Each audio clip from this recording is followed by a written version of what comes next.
Hello మిత్రులారా, welcome to portal channel. Adios amigo అనే movie గురించి మనం మాట్లాడుకోబోతున్నాం. ఇది ఒక మలయాళం ఫిల్మ్. ఇది నెట్ఫ్లిక్స్ లో ఆల్ ఇండియన్ లాంగ్వేజ్ లో అవైలబుల్ గా ఉంది. ఈ మూవీ గురించి మాట్లాడే ముందు మీకు విషయం అయితే నేను చెప్పాలనుకుంటున్నాను. ఒక కథని డైరెక్టర్ ఎలా అయినా చెప్పాలి అనుకోవచ్చు, కానీ అది అందరికి ఒకటేలా అర్థమవుతుందా? అది చెప్పలేం కదా. సో డైరెక్టర్ చెప్పిన కథ ఎలాగైనా ఉండనివ్వండి, కానీ అది ఒక్కొక్కరికి ఒక్కొక్కలా అర్థమయ్యే అవకాశం అయితే ఉండేది. అదే విధంగా ఈ ఛానల్లో నేను పెట్టే ప్రతి మూవీ రిలేటెడ్ వీడియో కూడా నా ఒపీనియన్ ఏంటి అన్నదే తప్పితే సినిమా డైరెక్టర్ ఇలాగే చెప్పాడని చెప్పలేను. ఈ విషయాన్ని ఇక్కడే ఎందుకు చెప్తున్నానంటే, ఈ అడియోస్ అమిగోస్ అన్న మూవీలో ఆయన ఇచ్చిన సందేశం ఏంటో నాకైతే క్లారిటీగా అర్థం కాలేదు. సో ఈ వీడియో కొద్దిగా లెంతీగా ఉండబోతుంది.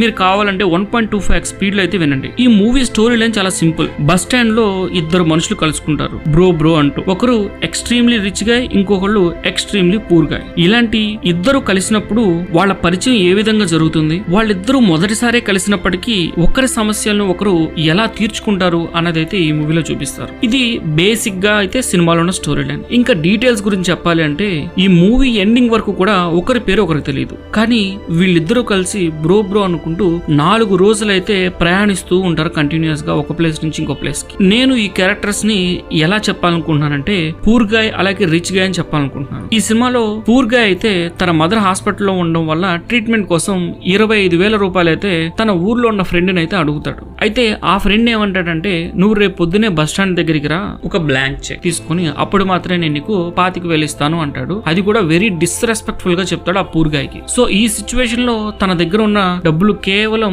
బస్ ఛార్జీలు మాత్రమే ఉండటంతో బస్ స్టాండ్ కి వచ్చేది వెయిట్ చేస్తుంటాడు. ఇంకో పక్క నుంచి అక్కడికి మన సెకండ్ హీరో రిచ్ గా అయితే ఎంతో హ్యాపీగా ఉన్నట్టుగా నటిస్తూ ఫుల్ గా తాగైతే వస్తాడు. కనపచ్చిన ప్రతి ఒక్కరికి కూడా డబ్బులు అయితే ఇస్తూ ఉంటాడు. 50 రూపాయలు ఇవ్వాల్సిన చోట కూడా 500 నోట్ ఇచ్చి చిల్లర నాకొద్దు మీరే ఉంచుకోండి అంటాడు. ఇలా ఒక్కొక్కరితో సంభాషిస్తూ వెళ్తున్నప్పుడు మన రిచ్ గాయ్ పూర్ గాయ్ తో ఏ విధంగా కలుస్తాడు అంటే, వెరీ సింపుల్ మేనర్ లో కలుస్తాడు. అలాగే తన ఆకలి మీద ఉన్నాడని తెలుసుకుని తనకి ఫుడ్ అయితే ఇప్పిస్తాడు. ఈ విధంగా ఇద్దరు మాట్లాడుకుంటూ, వీళ్ళిద్దరూ మాట్లాడే విధానంలో రిచ్ అండ్ పూర్ అన్న విషయాన్ని అయితే తెలియనివ్వకుండా మాట్లాడుకుంటారు. కానీ ఒక పక్క మన పూర్ గాయ్ వాళ్ళ మదర్ ట్రీట్మెంట్ గురించి ఆలోచిస్తూ ఉంటాడు. ఈ విషయం చెప్పి మన రిచ్ గాయ్ దగ్గర డబ్బులు తీసుకోవాలనుకుంటాడు, కానీ తను ఓపెన్ అప్ అవ్వలేడు. తను ఒక పని మీద వచ్చినట్టుగా చెప్తాడు. అయితే ఎవరైతే డబ్బులు ఇస్తాను చెక్ తీసుకురమని చెప్పారో ఆ ఫ్రెండ్ అయితే రావడానికి రాత్రి అవుతుందని చెప్తాడు. సో ఇంకా చేసేది ఏమీ లేక తను ఫీల్ అవుతూ ఉంటాడు. ఈ సమయంలోనే రిచ్ గా ఏమంటాడంటే, మన ఇద్దరం కలిసి ఎక్కడికైనా వెళ్దాం అని చెప్పి తనతో పాటు మన పూర్ గాయని తీసుకుని ట్రావెల్ చేయడం మొదలు పెడతాడు. సరే సాయంత్రం లోపు వచ్చేయచ్చు కదా, ఇక్కడ ఉండి ఏం చేస్తాం అని చెప్పి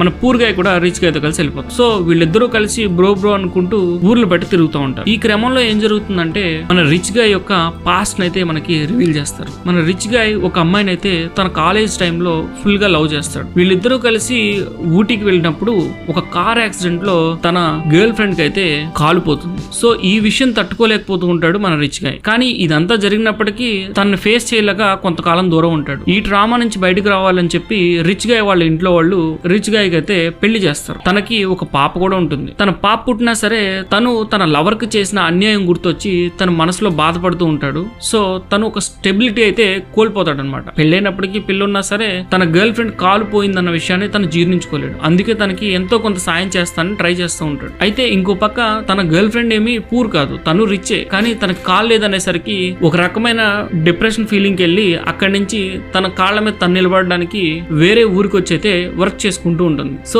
ఈ విషయాన్ని తట్టుకోలేక ప్రతిసారి కూడా తన షాప్ కి వెళ్ళి తనతో కలుద్దామని ట్రై చేస్తాడు, కానీ ఎప్పుడు తాగి ఉండడం వల్ల తనైతే కలవదు. సో ఇలాంటి సమయంలో మన పూర్ గాయ్ ఆ అమ్మాయితో మాట్లాడి మన రిచ్ గాయ్ తో కలవడానికి ఒప్పిస్తాడు. ఈ విధంగా వాళ్ళిద్దరి మధ్య కొంత సంభాషణ నడిచింది. తర్వాత ఇద్దరిని ఒకళ్ళొకళ్ళు క్షమించుకోవడం, ఎవరి మనసులో బాధ వాళ్ళు వెళ్ళగక్కడం జరుగుతుంది. సో ఇక్కడతో మన రిచ్ గాయ్ కి అయితే ఒక హ్యాపీ ఎండింగ్ వస్తుంది. కానీ మన పూర్ గాయ్ కి ఇంకా తన మదర్ కి ట్రీట్మెంట్ చేయడం కోసం డబ్బులు దొరుకుతాయా లేదా అన్నది మాత్రం మనకు సినిమా చివరి వరకు చెప్పరు. ఈ లోపు రిచ్ గాయ్ కోసం పూర్ గాయ్ పడే కష్టాలు అన్ని కాదు, అవన్నీ కూడా డిఫరెంట్ గా ఉంటాయి. అసలు ఒక్కసారి కలిసిన మనిషి కోసం మనం ఇంత చేస్తామా అనిపిస్తుంది. సో అందుకే నాకు ఇది ఒక ఫ్యాంటసీలా అనిపించింది, నిజమా కాదా అన్నట్లు ఉండిద్ది. అందుకే ఈ మూవీ గురించి చెప్పే ముందే చెప్పాను, ఒక్కొక్కరికి ఒకలా అర్థమవుతుందని.